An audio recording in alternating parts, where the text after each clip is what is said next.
Maske kelimesi son birkaç yıldır hepimizin hayatının bir parçası oldu. Evet, maalesef. Ama düşününce bu kelime hayatımıza salgından çok daha önce girmişti. Hani bir partide taktığımız eğlenceli bir aksesuardı. Ya da bir role bürünmek için kullanılan bir araçtı. Aynen öyle.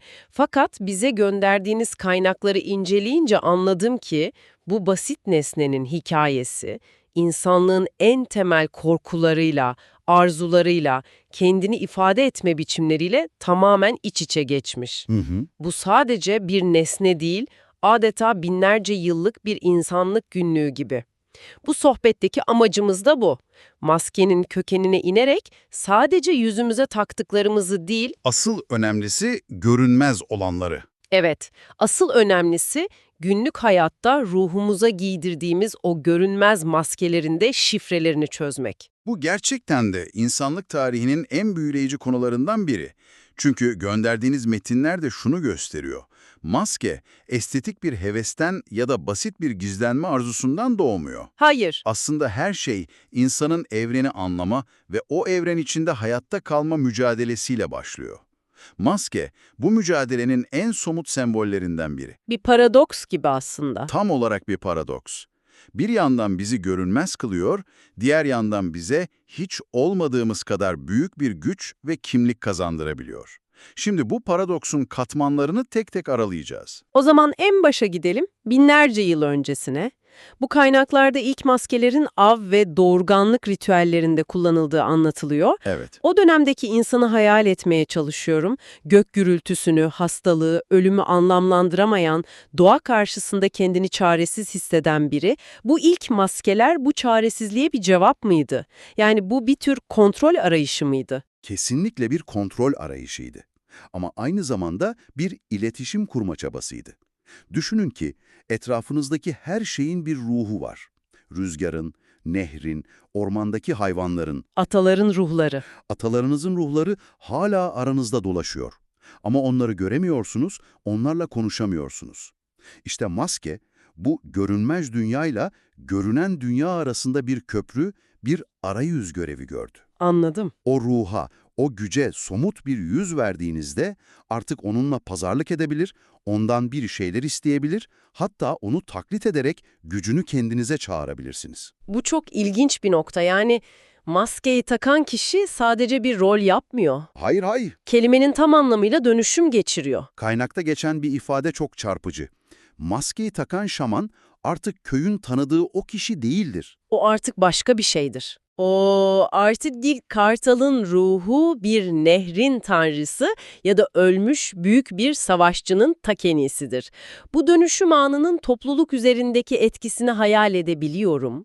O etki muazzam çünkü o an tüm topluluğun inanç sistemi ete kemiğe bürünüyor. O maskenin göz deliklerinden bakanın artık bir insan değil, doğaüstü bir varlık olduğuna hep birlikte inanıyorlar. Kolektif bir inanç anı. Evet, bu kolektif bir gerçeklik yaratma anı. Böylece kuraklık için yağmur tanrısıyla konuşulabilir, hastaları iyileştirmek için şifa ruhu çağrılabilir. Maske, kaosun ortasında bir düzen, belirsizliğin içinde bir anlam yaratma aracı haline geliyor. Kaosu yönetilebilir bir drama dönüştürüyor diyebilir miyiz? Harika bir tanım, kesinlikle öyle. Peki bu ruhani ve toplumsal bağ kurma aracı ne zaman ve nasıl daha acımasız bir şeye, bir korku silahına dönüştü? Savaş alanına geçişi nasıl oldu? Hı hı. Kaynaklar maskelerin savaşlarda düşmanı dehşete düşürmek için kullanıldığından bahsediyor. Bu aslında çok doğal bir evrim. Yani eğer bir maske sizi bir tanrıya dönüştürebiliyorsa, neden bir canavara dönüştürmesin? Doğru. Buradaki temel psikoloji şey süreci, insanlıktan çıkarma, dehumanization. Karşınızda öfkeli, bağıran bir insan yüzü gördüğünüzde onun bir ailesi, korkuları, zayıflıkları olduğunu bilirsiniz. İnsani bir bağ kurarsınız. Evet, ama karşınızda ifadesiz, grotesk, insan formunu andırmayan bir maske gördüğünüzde tüm bu insani bağlar kopar. O artık bir insan değil. Durdurulamaz, acımasız bir güçtür. Peki bu sadece karşı taraf için geçerli bir durum mu? Yani maske sadece düşmanı mı insanlıktan çıkarıyor, yoksa onu takan savaşçının kendisi üzerinde de bir etkisi var mı? İşte en kritik soru bu. Onu daha acımasız eylemler yapmaya iten bir tür ahlaki zırh görevi görüyor olabilir mi? Bu sorunun cevabı kesinlikle evet. Bu, işin belki de en karanlık ama en önemli kısmı. Maske, takan kişiyi kendi kimliğinin sorumluluğundan arındırır. O maskenin arkasında artık ben yoktur. Biz vardır. Biz ya da görev vardır. Yüzünüz görünmediğinde eylemlerinizin sonuçları doğrudan size yapışmaz. Bu anonimlik normalde tereddüt edeceğiniz sınırları aşmanızı kolaylaştırır. Yani savaşçı sadece düşmanı korkutmuyor. Hayır, kendi korkularını ve vicdanını da o maskenin arkasına gizliyor. Bu hem psikolojik bir kalkan hem de bir saldırı silahıdır aynı zamanda. Bu psikolojik güç ve kimlik gizleme fikri inanılmaz. Ve savaş alanında insanları korkutmak için kullanılan bu aracın bambaşka bir yerde, sahnede, Neredeyse tam tersi bir amaçla. evet, duyguları büyütmek ve göstermek için evrimleşmesi çok ironik. Antik Yunan tiyatrosuna gidelim biraz. Bu pratik soruna dahice bir çözüm sunuyor.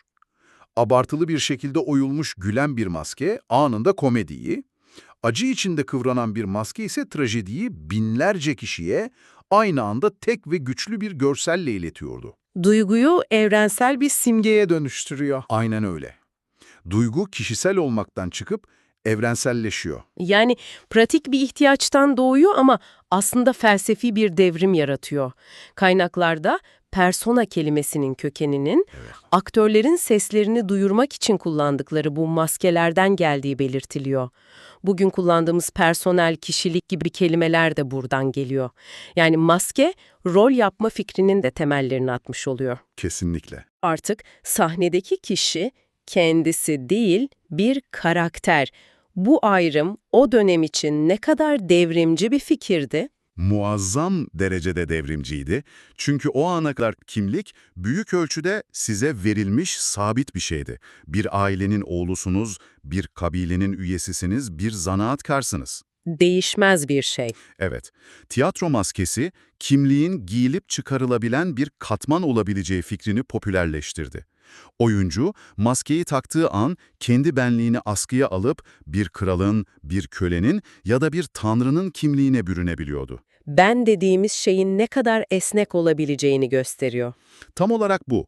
Ben dediğimiz şeyin aslında ne kadar esnek ve duruma göre şekillenebilen bir kavram olduğunu topluma gösteren ilk büyük sanatsal deneyimdi bu. Zaman içinde ilerlediğimizde maskenin anlamı bir kez daha karanlık bir yöne evriliyor.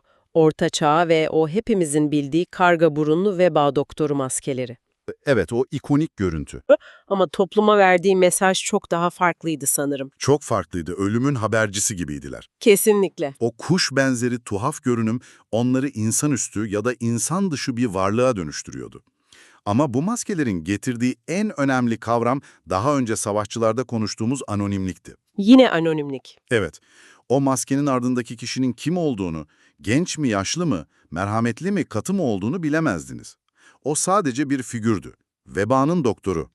Bu anonimlik hem doktoru hastaların acılarından duygusal olarak koruyan bir kalkan, Hem de onu toplumdan soyutlayan bir duvardı. aynen öyle. Bu anonimliğin yarattığı özgürlük alanı çok daha eğlenceli bir yerde, Venedik karnavallarında karşımıza çıkıyor. Bu benim en ilgimi çeken kısımlardan biriydi. Benim de. Maske, Venedik sokaklarında sadece bir aksesuar değil, adeta bir sosyal devrim aracı haline geliyor. Tam olarak öyle.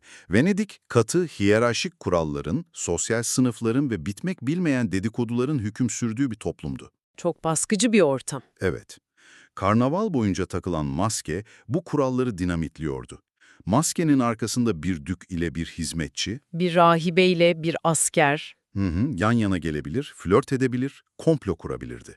Kimse kimin kim olduğunu bilmediği için toplumsal statü bir geceliğine buharlaşıyordu. Herkes eşitti. Bu inanılmaz bir özgürlük hissi olmalı. Yıl boyunca üzerinizde taşıdığınız tüm o toplumsal rollerden, beklentilerden sıyrılıp sadece bir birey olabilmek. Hı hı. Kaynaklarda bunun sadece bir eğlence değil, bir toplumsal emniyet subabı olduğu belirtiliyor. Çok doğru bir tespit. Yani biriken sosyal gerilimin, baskının kontrollü bir şekilde dışarı atıldığı bir alan. Kesinlikle.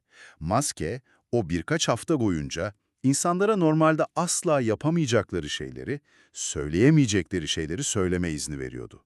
Bu, sistemin tamamen çökmesini engelleyen, biriken buharı dışarı salan bir mekanizmaydı. Maske burada bir isyan aracı aslında. Bir isyan aracı ama geçici ve kontrollü bir isyan. Karnaval bittiğinde maskeler çıkarılır ve herkes eski rollerine geri dönerdi. Ama o özgürlüğün tadı bir sonraki yıla kadar damaklarda kalırdı. Peki tüm bu tarihsel yolculuğu günümüze bağlayalım. Artık ritüeller için hayvan postundan maskeler takmıyoruz ya da Venedik'te kimliğimizi gizlemiyoruz. Fiziksel olarak evet. Ama kaynaklar modern insanın belki de tarihte hiç olmadığı kadar çok maske taktığını iddia ediyor. Sadece bu maskeler artık somut değil, metaforik. İşte konunun en can alıcı noktası burası. Modern insan sosyal dünyada hayatta kalabilmek için sürekli maske değiştiriyor. Hı hı. İlkel atalarımız doğa ruhlarıyla iletişim kurmak için maske takıyordu. Biz ise patronumuzla, eşimizle, takipçilerimizle iletişim kurmak ya da daha doğrusu ilişkiyi yönetmek için maske takıyoruz. İş yerindeki o yetkin ve kontrol sahibi profesyonel maskesi. Kesinlikle. Sonra arkadaşlarla eğlenirken takılan kaygısız ve esprili maske, aile yanındaki sorumlu evlat maskesi. Bu bana şunu hatırlattı. Geçenlerde bir arkadaşım sosyal medyada tatilinden rüya gibi fotoğraflar paylaşıyordu. Herkes imrenerek yorumlar yapıyordu. Klasik bir durum. Sonra bir araya geldiğimizde o tatilin aslında büyük bir hayal kırıklığı olduğunu sürekli tartıştıklarını anlattı. O mutluluk maskesi o kadar ikna ediciydi ki arkasındaki gerçeği tahmin etmek imkansızdı. Kaynakların bahsettiği şey tam olarak bu sanırım. Mükemmel bir örnek, sosyal medya bu modern maskeli balonun en büyük sahnesi. Hayatlarımızın sadece en parlak, en başarılı, en photoshoplanmış anlarını bir vitrin olarak sunuyoruz. Bir başarı maskesi. Bir başarı maskesi, bir mükemmel ebeveyn maskesi ya da bir entelektüel maskesi olabilir. Ve bu maskelerin tehlikeli bir yanı var. Sadece başkalarını kandırmıyoruz. Bir süre sonra kendimiz de o maskenin gerçek olduğuna inanmaya başlıyoruz. Maske ile yüz birbirine yapışmaya başlıyor. Aynen öyle. Bu aslında modern bir hayatta kalma mekanizması. Ama kaynakların sorduğu asıl soru şu: bu kadar çok rol arasında, bu kadar çok maske arasında geriye maskesiz, gerçek bir ben kalıyor mu? Yoksa biz taktığımız tüm bu maskelerin bir toplamından mı ibaretiz? Bu, kimlik üzerine çalışan psikologların ve filozofların yüzyıllardır tartıştığı bir soru.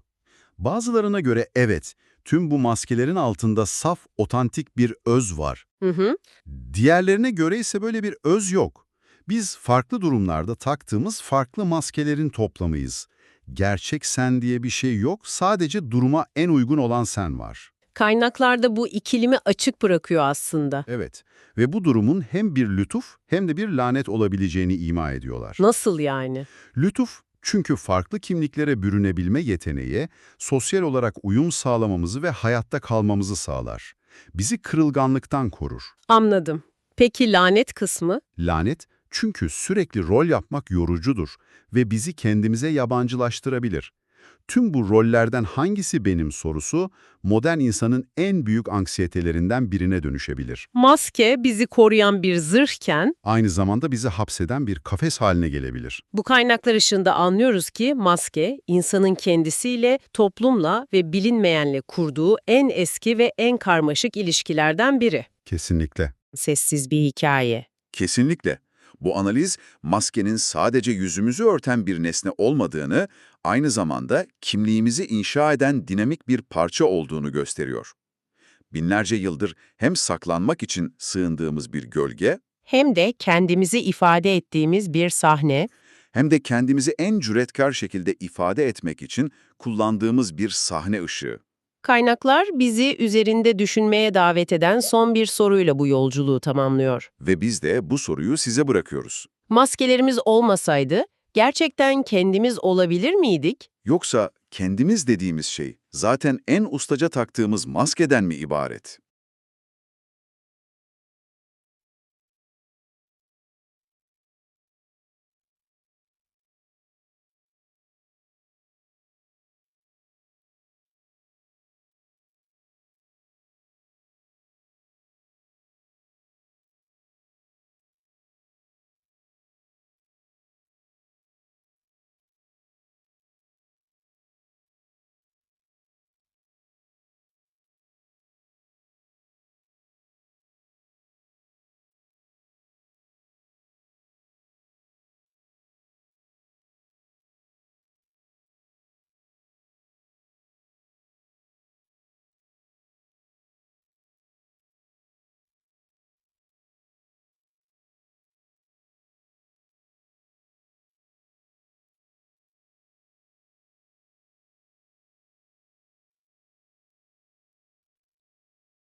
Sadece ne olduğumuzu değil, ne olmak istediğimizi, ne olmaktan korktuğumuzu ve başkalarının bizi nasıl görmesini arzuladığımızı anlatan sessiz bir hikaye. Kesinlikle. Bu analiz, maskenin sadece yüzümüzü örten bir nesne olmadığını, aynı zamanda kimliğimizi inşa eden dinamik bir parça olduğunu gösteriyor. Binlerce yıldır hem saklanmak için sığındığımız bir gölge, Hem de kendimizi ifade ettiğimiz bir sahne. hem de kendimizi en cüretkar şekilde ifade etmek için kullandığımız bir sahne ışığı. Kaynaklar bizi üzerinde düşünmeye davet eden son bir soruyla bu yolculuğu tamamlıyor. Ve biz de bu soruyu size bırakıyoruz. Maskelerimiz olmasaydı Gerçekten kendimiz olabilir miydik? Yoksa kendimiz dediğimiz şey zaten en ustaca taktığımız maskeden mi ibaret?